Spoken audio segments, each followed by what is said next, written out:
Hello my beautiful people, na wasalimia wote ambao mnafuatilia Eric Burundi TV. Niko na mic on track. Reka tujye mu Kirundi.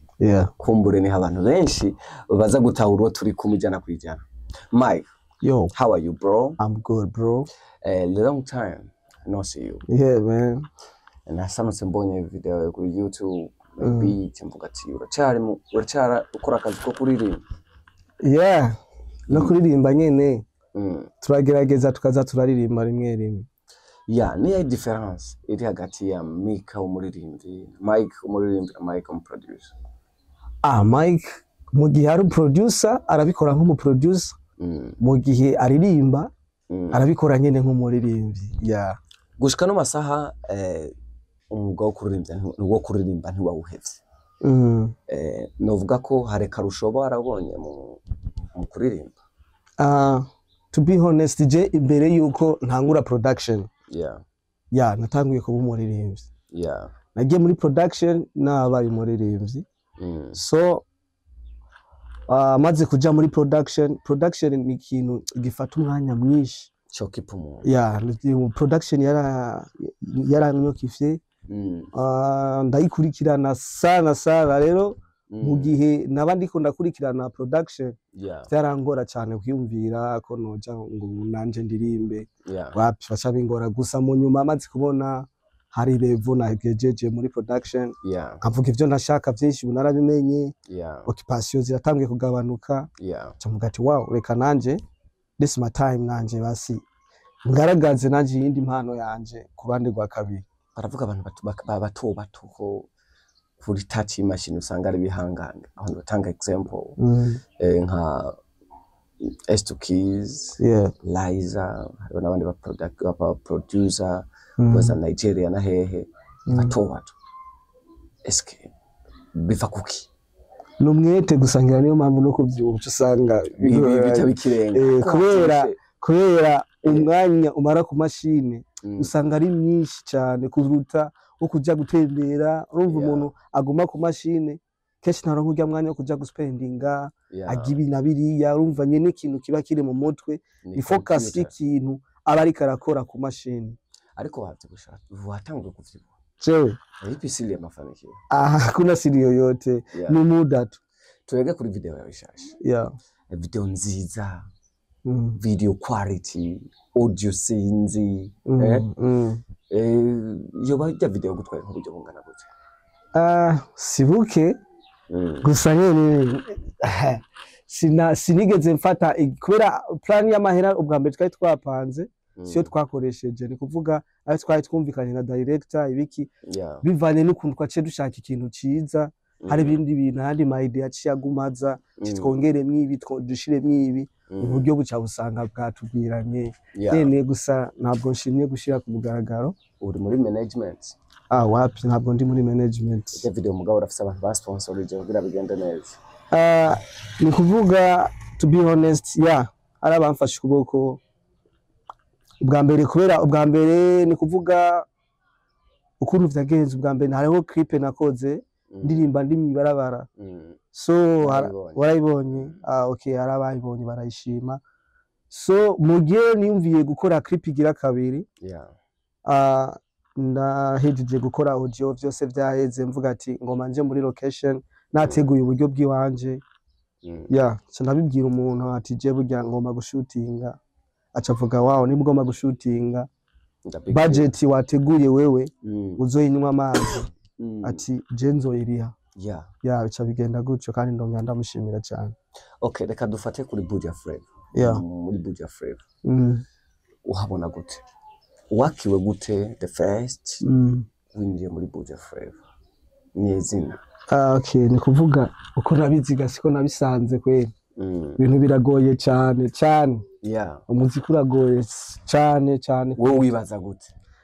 Je nibaza yuko nzoyisohora nyene abantu bayikunde ibe hit nciye no ndayumve. Ariko wapi siko vyagenze. Gusa ariko aho yageze hose abishima. kuririmba urabizi touch ukora umuziki urabizi niwe producer ngaha mu gisagara ca Bujumbura ubona ati uyu aracyandenze. Okay, ngaha mu Burundi yeah barahari but umwe canke bangahe mvuge bangahe vuga babiri gusa.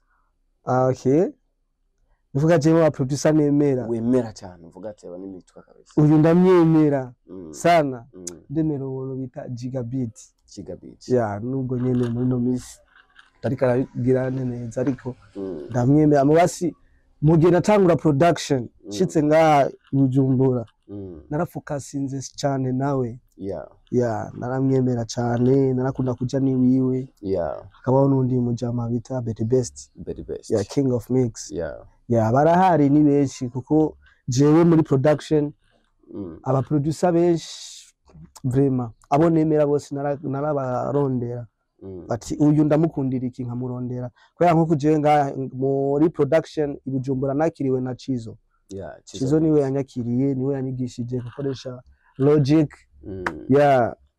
niwe muntu wa mbere ama inspiration menshi nayakuye wiwe so akabaho nabo nemera ba Gigabit ba Betty Best azana G wabo iki kintu jewe kirangora cyoshobora kunyereka ibintu ukuntu mubikora nabo bakanyereka ata kibazo na kimwe bakabinyerekana urukundo hanyuma nanje kuba gusa ntibyanyorohera kubera nari umunyeshure nari umunyeshure ni kuvuga nava ku ishure nja muri studio nkagira university niga kuri university ni kuvuga nkagira practice z'ivyo ku ishure nkagira practice z'ivya production urumva ko bitaba byoroshe okay gushika no masaha ugwaruka rukunja mu muziki niye impanuro wa hano impanuro nobaha nuko kwanza icambere mu gihe ufise talent ni kuvuga umwe wese afise amahigo yiwe sivyo urashobora kuba mufise talent mwese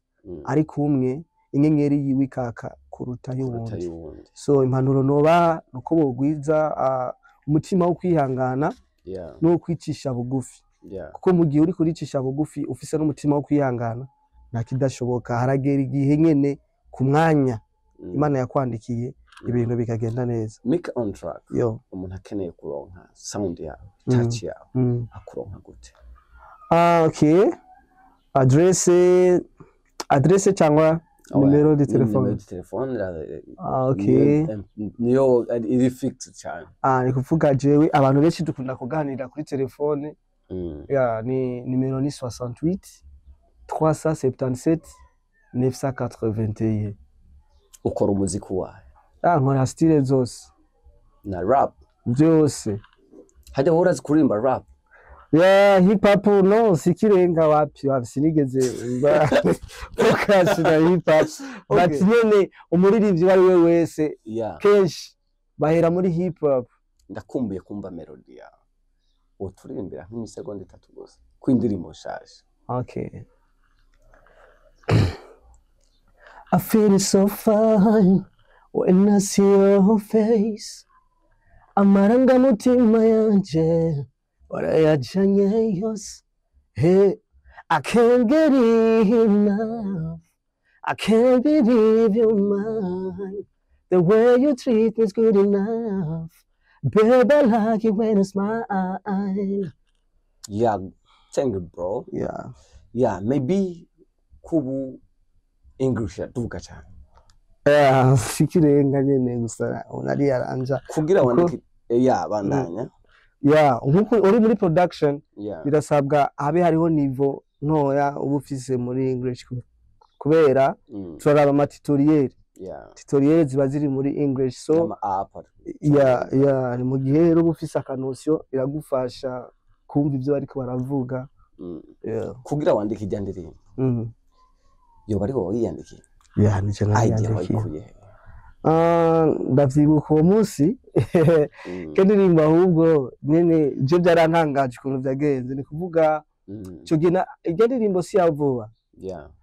Ijyandirimbo irashobora kuba ari nkiyo muri 2023. Kuko ndavyibuka icyo gihe na production ntabwo yari bwabikirenga. Ndavyibuka uwo munsi nari mfitaniye gahunda n'umusani. Okay, yari umujama wanje avuga ati twari tumaze gukorana projet imwe. Arayisohora avuga ati projet barayakiye neza bisabwa nzoze dukora iyindi. So amaze kuza ico gihe kirondeza cyane ubuzima bwari bugoye. So umuririmbyi araza turashika muri studio. Uwo munsi byaranse ko dukora, imashini iranka, jewe biranka. Wari urwaye? Nukuri sinzi impamvu yabitumye, ariko byaranse muri jewe biranka byanse. Ndamubwira ati kandi nawe yarabibona ati jewe kwere biranse kabisa ko nkora. Ati wewe dupanga iyindi gahunda. Umuririmbyi aragenda, ariko icyantangaje yapfuye gusohoka aho nyene candatse imashine ndakora irya beat. Nkoze irya beat canashiramwe ama melody. Shizemwe ama melody, ikibabaje nace ndungikira wa muririmbyi nyene. Umva akakantu ukumva gute? Subata ko kantu karakaze. Nakagera ati nagakoze ubunyene we wapfuye kugenda. Shati none bigenze gute? Ati nanje birantangaje. So acambwira ati iyi ndirimbo irakaza, ni kuvuga jewe nayifashe kandi ibintu bisanzwe. Acambwira ati indirimbo ni nziza, ndabu ikompose uyiheze. So haraheze umwaka fise melody gusa na beat di draft. Ntarashobora gushiramwo amajambo biki. Ni kuvuga hagiye harimo nk'amajambo ane ajya ya mbere. I feel so fine when I see your face. Amarangamutima yanje warayajanye yose. Ibisigaye byari ama melody gusa. Tugenda kuri mastering beat byose wabikoze? Okay, beat nije nayikoze. Gusa harimo guitar ya live. Ni kuvuga solo ni live na bass ni live. Nararondeye abantu bashobora kumfasha barabishiramwo. Mastering yakoze umuntu bita Ivan Pro. Harimo na logo yiwe hajya no kuri YouTube description narimo. Thank you bro. Reka nagushimire ku mwanya mwiza mushoboye kundonsa. Ndabashimiye cyane cyane kwijana. Okay. Hano nganda ba big up ku gikorwa cyiza cyane mwasohoye. Ego merci. Murakoze cyane. Sawa namwe murakoze. Tubwire abaririmbyi dukora umuziki mwiza. Bandondere nimero nayitanze baze duhinyanyure ibintu bizogenda neza. Yes.